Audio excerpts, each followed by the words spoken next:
we get started with the interview, would you please tell us a little bit about the plot and characters of Bone Shaker? Well, Bone Shaker is a novel that takes place in the 1920s and is about a small town called Arcane, located in Kansas.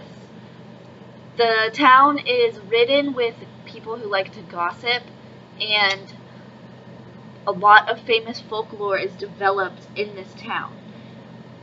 The protagonist of the story is Natalie Minks and her mother and father, who play an important role in uncovering the hidden plot of the story.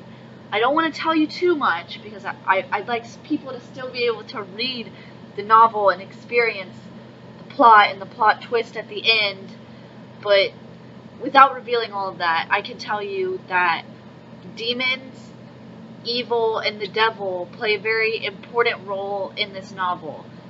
And using these characters and stories, Natalie is able to explore what it really means to be evil and how people her age and just everyday people are able to overcome the evil in the world today. I wrote this book intended for middle schoolers to read, maybe young high school. I focused mainly on imagery and language of the book and tried to use very descriptive details instead of focusing too much on strong vocabulary. Anyways, if you do happen to stumble upon Bone Shaker, I would hope that you pick it up and you take a look at it. Today on Interview with the Author, we have Kate Milford. The protagonist of the story is introduced as Natalie Minks, a 13-year-old girl who is interested in stories, automata, clockwork, and adventures with her friends. What other important characterization of Natalie is hidden beneath the text? How does this attribute to the outcome of the novel? Well, Natalie is a strong-willed tomboy living in the small town of Arcane. You pick up on the fact that her father is the town's automata repairman, and that Natalie and her father have built their relationship around working on things in his shop. Her strong character and ambition is shown through her faith in her family.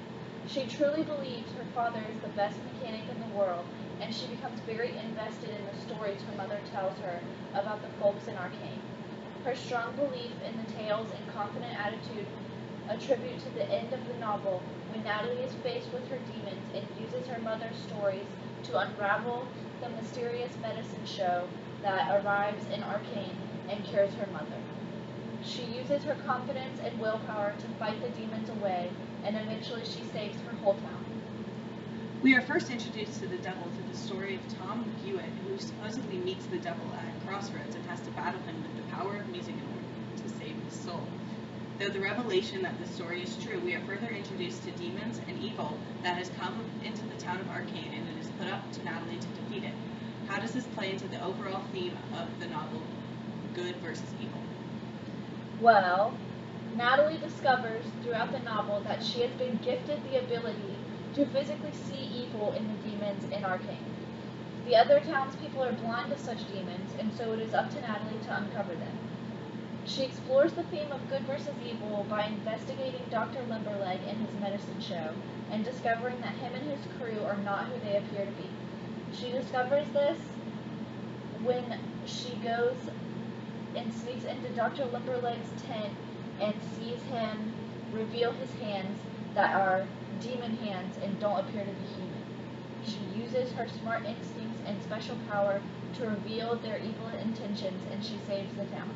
The theme, good versus evil, is also brought into play because Natalie's mother was terribly sick, on the verge of death, and is cured by Dr. Limberleg, but nobody notices the uncanny differences in her mother before and after the treatment.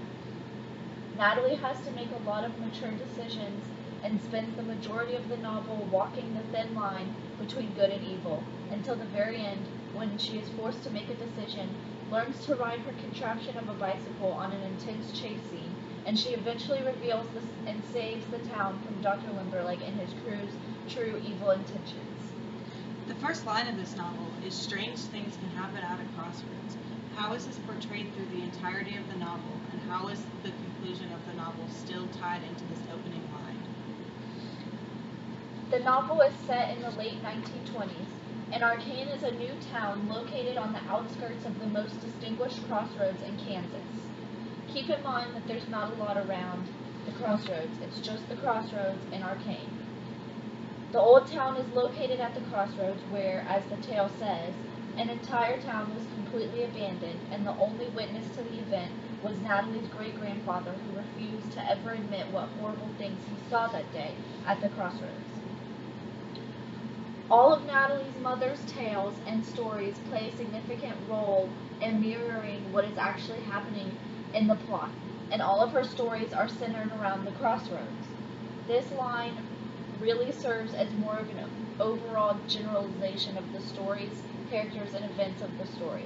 When I first wrote Bone Shaker, I thought it might literally be too strange for an audience of children and young adults. But the thing about this novel is that not every mystery is supposed to be solved, and some of them aren't. The outcome of the novel is Natalie persisting through the evil and strange happenings and saving the town.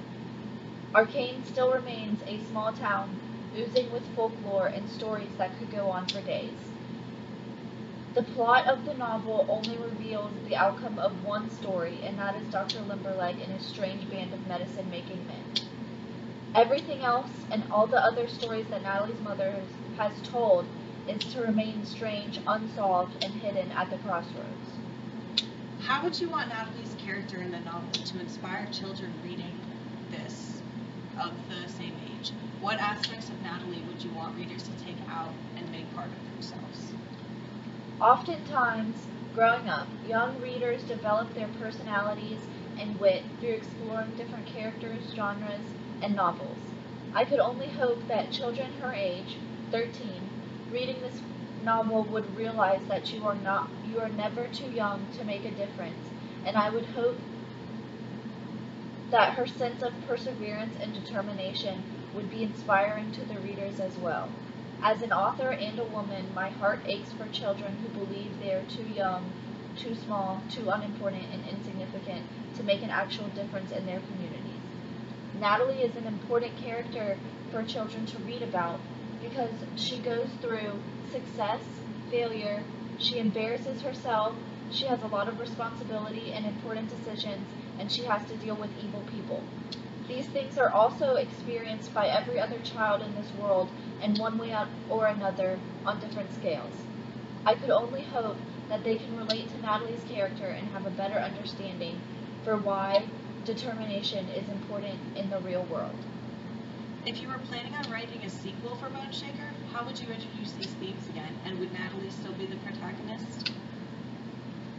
I would introduce the themes by still having an underlying theme of good versus evil, and I would explore the themes probably through the use of more folk stories and folklore, including the people of Arcane and or a town around it. I am actually in the midst of writing a sequel, but it is a work in process, and therefore I am not going to reveal any of the plot or characters. I'd like to thank you a lot for having me on this show today. It really means a lot to me that people care about my book Bone Shaker and that they're interested in children and good novels for them to read and educate themselves. We were happy to have you. Thank you again.